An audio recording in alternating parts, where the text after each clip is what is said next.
वही ब्रेक के बाद आप सभी का स्वागत है। खबर यूपी के मथुरा से, जो अखिल भारत हिंदू महासभा के राष्ट्रीय कोषाध्यक्ष दिनेश शर्मा ने कहा है कि हिंदू महासभा के पदाधिकारियों ने मथुरा जिलाधिकारी को ज्ञापन दिया था। जिलाधिकारी से मांग की गई कि भूतेश्वर के पास हाथी टीला पर मुस्लिम पक्ष द्वारा अवैध अतिक्रमण किया जा रहा है। आपको बता दें कि राजोकंस के हाथी रहते थे और भगवान श्री कृष्ण ने राजोकंस के पागल हाथी से युद्ध किया था और यही उस पागल हाथी का वध किया गया था। कहा जाता है कि हिंदुओं का प्राचीन धार्मिक स्थान है और उन्होंने कहा है कि मथुरा प्रशासन को इस पर तुरंत संज्ञान लेते हुए अधिकारियों द्वारा पुलिस फोर्स भेजकर उस अवैध अतिक्रमण को हटवाना चाहिए। मथुरा में हिंदू महासभा ने डीएम मथुरा को ज्ञापन दिया था और हिंदू महासभा ने मांग की थी कि जो प्राचीन स्थान है भगवान श्री कृष्ण की क्रीड़ा स्थली हाथी टीला, उस पर मुस्लिम पक्ष द्वारा अवैध अतिक्रमण किया जा रहा है। यह वह स्थान था जहां कंस के हाथी रहते थे और भगवान श्री कृष्ण ने कंस के पागल हाथी को युद्ध करके यहीं पर वध किया था। तो जिलाधिकारी महोदय ने 2 दिन का समय लिया था और आज मथुरा प्रशासन द्वारा हाथी टीला पर कब्जा करने वालों के खिलाफ सख्त कार्रवाई की जा रही है। योगी सरकार के द्वारा आज मथुरा में हाथी टीला पर कब्जा करने वालों के खिलाफ कार्रवाई हो रही है और बाउंड्री वाल को तोड़ा जा रहा है। हम हिंदू महासभा के समस्त पदाधिकारी और ब्रजवासी मथुरा शासन प्रशासन को धन्यवाद देते हैं। उन्होंने तुरंत संज्ञान लिया और अवैध कब्जाधारियों को वहां से हटाया जा रहा है। मथुरा प्रशासन की बहुत ही सराहनीय पहल है। हम जिलाधिकारी मथुरा से मांग करते हैं कि 7 दिन के अंदर यहाँ से अवैध कब्जा हटा के पुरातत्व विभाग और नगर निगम अपना कब्जा बहाल करें, जिससे मुस्लिम पक्ष कभी भी इस प्राचीन हिंदुओं की धरोहर पर दोबारा कब्जे का प्रयास। खबर यूपी के कुशीनगर से, जो किसानों का गन्ना मूल्य भुगतान न करने पर चीनी मिल के खिलाफ फारसी जारी किया गया था। वही कप्तानगंज चीनी मिल पर किसानों का 39 करोड़ बाकी रुपए और गन्ना किसानों का गन्ना भुगतान में चीनी मिल ने लचरता बरती। आपको बता दें कि आरसी जारी होने के बाद तहसील प्रशासन इसकी वसूली करेगा। इसके साथ ही किसानों को भुगतान पाने के लिए मिल के चक्कर लगाने पड़ रहे हैं, जिससे किसानों की दिक्कतों को देखते हुए आरसी जारी किया गया है। चीनी मिल जो गदगद सली है, इस साल करीब 39 करोड़ का बकाया है। इसका अगर हम टोटल आपको बताएं, लास्ट ईयर बड़ा कम गन्ना इन्होंने पेरा था। 51 करोड़ रुपए लगभग इनकी देयता बनी थी, जिससे से इन्होंने 12.5 करोड़ रुपया दे दिया है। 39 करोड़ रुपया। ये मुख्य रूप से जो राज्य सरकार भारत की कम्युनिस्ट पार्टी मार्क्सवादी अखिल भारतीय खेत मजदूर यूनियन राज्य स्तरीय आह्वान पर सलेमपुर के साथियों के द्वारा महंगाई के विरोध तथा दलित उत्पीड़न के विरोध में गांधी चौक से प्रदर्शन करते हुए तहसील मुख्यालय सलेमपुर उप जिलाधिकारी को 24 सूत्रीय मांग पत्र सौंपा गया है। इसके साथ ही सलेमपुर ब्लॉक मुख्यालय से होते हुए तहसील गेट पर सभा की गई। सभा को संबोधित करते हुए अखिल भारतीय खेत मजदूर यूनियन के प्रदेश अध्यक्ष कामरेड सतीश कुमार ने कहा है कि भारत सरकार किसान सम्मान निधि में कटौती करके किसानों को सम्मान निधि से वंचित कर रही है। सरकार एक तरफ मंदिरों मठों का निर्माण करा रही है, किंतु वही सलेमपुर सड़कें बनवा नहीं पा रही है।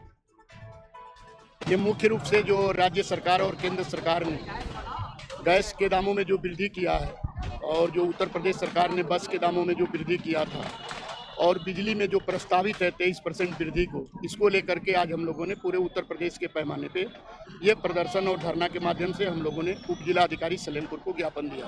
आगे हम लोगों से प्रमुख रूप से जो मांगे हैं, ये जो प्रदेश और देश के अंदर जो दलित जाति पिछड़े जातियों के ऊपर जो हमले हो रहे हैं, इस हमले को तत्काल रोका जाए।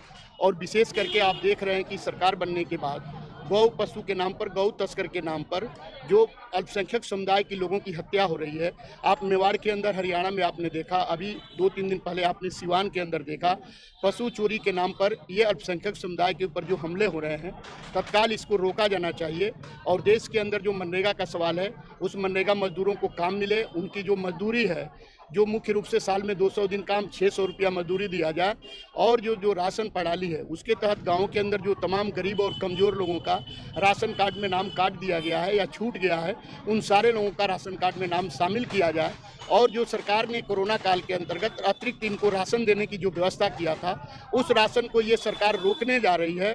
इसलिए इस राशन व्यवस्था को चालू किया जाए और पूरे देश के अंदर जो शिक्षा का निजीकरण किया जा रहा है उस पर रोक लगाया जाए और फीस वृद्धि जो की गई है उसको वापस लिया जाए। और विशेष करके उत्तर प्रदेश में जो कानून व्यवस्था बिगड़ रही है और कुछ लोगों के घरों पर बुलडोजर चलाया जा रहा है और गरीब और कमज़ोर लोग जो आपके प्रति आबादी बंजर या दूसरे जगह की ज़मीनों पर बसे हुए हैं, खाद गड्ढा पर बसे हुए हैं या भीता पर बसे हुए हैं, जब तक आप उनकी वैकल्पिक व्यवस्था नहीं कर लेते हैं, उनको अस्थायी रूप से आवास और पट्टा नहीं दे देते हैं, तब तक उन गरीब और कमज़ोर लोगों के घरों पर बुलडोजर न चलाया जाए। और प्रदेश के अंदर जो संविदा कर्मी हैं या जो आशा, आंगनबाड़ी, रसोइया हैं, कर्मचारी हैं, उनको या चौकीदार हैं, उनको संविदा के नाम पर, मानदेय के नाम पर जो रखा जा रहा है, इस व्यवस्था को ख़त्म किया जाए, सबको परमानेंट किया जाए और न्यूनतम वेतन कम से कम 26,000 किया जाए। ये खबर यूपी के चित्रकूट से, जहां मुख्यमंत्री सामूहिक विवाह योजना के अंतर्गत डीएम और सीडीओ की अध्यक्षता में 158 जोड़ों का सामूहिक विवाह संपन्न कराया गया है। इस बीच भाजपा जिलाध्यक्ष चंद्र प्रकाश खरे के साथ सांसद प्रतिनिधि सहित विभागीय अधिकारी भी कार्यक्रम में मौजूद रहे। इसके साथ ही करवी सीतापुर स्थित रामायण मेला प्रेक्षागृह में डीएम व भाजपा नेताओं ने वर वधुओं को आशीर्वाद भी दिया है।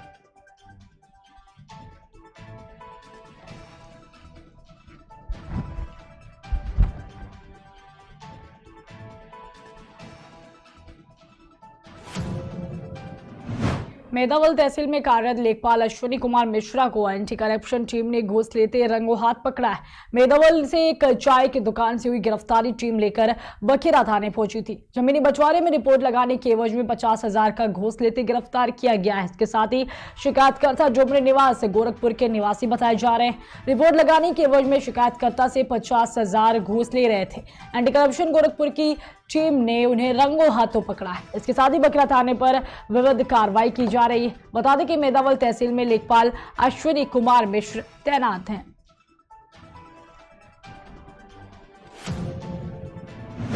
खबर यूपी के मथुरा से, जहाँ कहते हैं कि भक्त के बस में है भगवान। यही कहावत इस समय वृंदावन के बांके बिहारी मंदिर में वायरल हुए एक वीडियो में देखने को मिल रही। आपको बता दें कि एक महिला भक्त मंदिर में पूजा के लिए रखे लड्डू गोपाल जी की मूर्ति के साथ लेकर मंदिर पहुंची है और फिर भीड़ का जब दबाव बना तो भगवान को बांके बिहारी मंदिर के सेवायत के चरणों पर रख दिया था। वहीं जब उसका विरोध वहां अन्य गोस्वामियों के द्वारा किया गया तो युवती ने उन्हें भी खूब जमकर खरी खोटी सुना दी, जिसका वीडियो सोशल मीडिया पर तेजी से वायरल हो रहा है।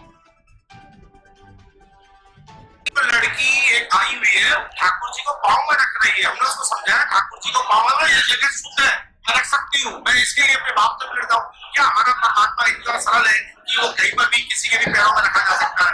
आप लोगों से हाथ जोड़ के अनुरोध है कि आप अपने लड्डू गोपाल जी को घर से ना लेकर आए और कृपया उनकी पूजा घर में करें, ताकि वो जगह जगह डोलने का ठाकुर नहीं है, लड्डू गोपाल है। लड्डू गोपाल की घर में पूजा हो।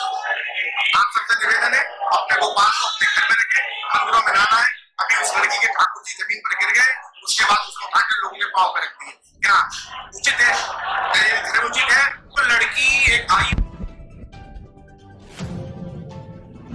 खबर यूपी के मथुरा से, जो विश्व हिंदू परिषद और बजरंग दल के साथ गौरक्षक दल के कार्यकर्ताओं ने एक स्थानीय गेस्ट हाउस में प्रेस वार्ता का आयोजन किया है। इसमें विगत दिनों एक गौरक्षक दल ने एक कैंचर को थाना फराज क्षेत्र के इलाके में पकड़ा था, जिसमें गौरक्षकों द्वारा 22 गो एवं एक गौ तस्कर को एक इक्को गाड़ी और कंटेनर से भरा गया था। आपको बता दें कि गो टैंकर पकड़ा तो गया, लेकिन बाद में गौरक्षकों ने भरे कैंचर को वृंदावन के एक गौशाला में पुलिस के साथ मिलकर उसको छोड़ दिया है। जिसके बाद थाना फरा पहुंचकर गौ तस्कर के खिलाफ मुकदमा दर्ज कराया गया। आज इस प्रेस कॉन्फ्रेंस करने का सबसे बड़ा उद्देश्य ये है कि अगर संक्षिप्त में मैं आपको बताऊं तो आज से 3 दिन पहले हमारी विश्व हिंदू परिषद व समस्त गौरक्षकों के द्वारा एक संयुक्त कार्रवाई की गई थी मथुरा में फरे टोल पर, जिसमें हमने 22 गोवंश, एक कंटेनर, साथ में एक तस्कर व उसके साथ पेट्रोलिंग करने वाली गाड़ी को हमने पकड़ा है। तो उसके अगेंस्ट में हमने मुकदमा पंजीकृत कराया है विभिन्न संगीन धाराओं के अंदर में। दूसरा कि उसके 18 घंटे के बाद पुलिस प्रशासन, जो फरे टोल का जो फरे थाना है, उसके द्वारा जो वादी बनता है उसके अगेंस्ट में छुटपुट धाराओं के अंदर में मुकदमा पंजीकृत कराया जाता है। तो इसी को ध्यान में रखते हुए प्रेस कॉन्फ्रेंस की गई है। और भी पूर्व में मामले हैं, तो मैं आपको बताना चाहता हूं कि विश्व हिंदू परिषद की एक स्पेशल टीम गठित की गई है, जो पूर्व के जितने भी मामले हैं उन सभी मामलों को हम लोग स्कैनिंग करते हैं, सारा काम करते हैं। इसी को मैं आगे बढ़ा के चलूँ कि जो हम पर मुकदमा अभी कायम किया है ऊपर। जिस गाड़ी को हमने पकड़ा है, जिसका इको पायलट गाड़ी को हमने पकड़ा, उसका हमारे पास एक टोटल एक टेक्निकल डाटा है। अगर आप कोई भी अगर हाँ माध्यम से मांगना चाहे तो मैं आपको उसको टेक्निकल डाटा प्रोवाइड कर सकता हूँ कि ये गाड़ी दोनों किस तरीके से इस गौ तस्करी के आयाम के अंदर में बहुत संलिप्त है। इसलिए मैं इस बात को खंडन भी करना चाहूँगा कि पुलिस सपोर्ट करती है, सब कुछ करती है, मगर कुछ चीज़ें ऐसी होती है, कुछ थाने या कुछ उनके थाने के जो कोतवाल होते हैं वो इन चीज़ों को नहीं समझते हैं कि एक्चुअल में क्या चीज़ है। वरना हमारे मथुरा के अंदर में सबसे बड़ी अगर कार्यशैली की बात की जाए तो हमारे एसएसपी साहब हैं, हमारे एसपी सिटी जो मार्तंडे साहब, वो स्वयं एक गौ सेवक हैं। उनके सरकारी आवास पर आप जाएंगे तो आपको एक गौ माता साथ में बछड़ा भी आपको मिलेगा। तो एक ये सबसे बढ़िया एक उदाहरण, एक एग्जाम्पल सेट करते हैं पुलिस प्रशासन के अंदर। जैसे कि आप सबको पता है कि आए दिन गौ तस्करी किस चरम सीमा पर पहुंच चुकी है और गौरक्षक दिन रात अपनी जान की बाजी लगाते हुए रोड पर रहते हैं और गौ माता को बचाने में लगे रहते हैं। वैसे ही अभी 2 दिन पहले एक गाड़ी पकड़ी गई थी फरेद थाने पे। फरेद टोल पे जो गाड़ी पकड़ी गई थी उसमें लगभग 20 से 25 गौवंश थे जो वृंदावन खिलाए गए। उसके साथ में एक पायलट गाड़ी भी पकड़ी गई, इको गाड़ी, और एक गौ तस्कर भी पकड़ा गया। और फरेद थाने से ठीक 18 से 20 घंटे बाद में गौरक्षकों के खिलाफ एक मुकदमा कराया गया। तो मैं ये पूछना चाहता हूँ, ऐसी क्या मजबूरी बन गई इंस्पेक्टर साहब की कि गौरक्षकों पे ही उल्टा मुकदमा कायम कर दिया?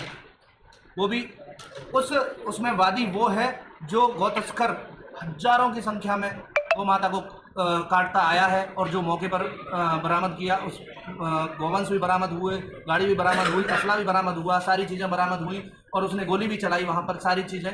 और उसके 18 से 20 घंटे बाद में गौरक्षकों पर मुकदमा कायम करा दिया गया, जिसमें हमारे सोनू ठाकुर, लखन ठाकुर और रौनक ठाकुर, 3 मेरे जो गौसेवक हैं, उन पर मुकदमा कायम कराया गया है।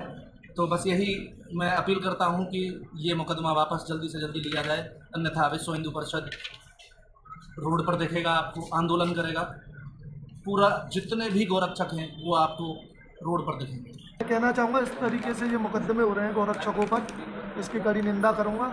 इस तरीके से पुलिस, फरेद थाना पुलिस है, उसको सोचना चाहिए था, विचार करना चाहिए था, बड़े अधिकारियों की जानकारी मिलनी चाहिए था इन चीज़ों को कि एक गाड़ी गौरक्षक पकड़ते हैं 4 बजे मुकदमा दर्ज होता है गौ तस्कर पर। आपके माध्यम से आप क्या मांग करना चाहेंगे इसमें? मैं मांग करना चाहूँगा कि ये मुकदमा तुरंत स्पंज करें, बड़े अधिकारी इसको संज्ञान में लें, जिले से लेकर प्रदेश तक जितने भी आईजी, डीआईजी, जो भी बड़े अधिकारी हैं, इसको मामले को तुरंत संज्ञान में लें। नहीं, हर जिले में आंदोलन होगा, उत्तर प्रदेश में आंदोलन होगा, विश्व हिंदू परिषद, बजरंग दल, अखिल भारतीय महासंघ से। और मुख्यमंत्री योगी आदित्यनाथ जी को भी ये संज्ञान भेज दिया गया और दिल्ली भी भेज दिया।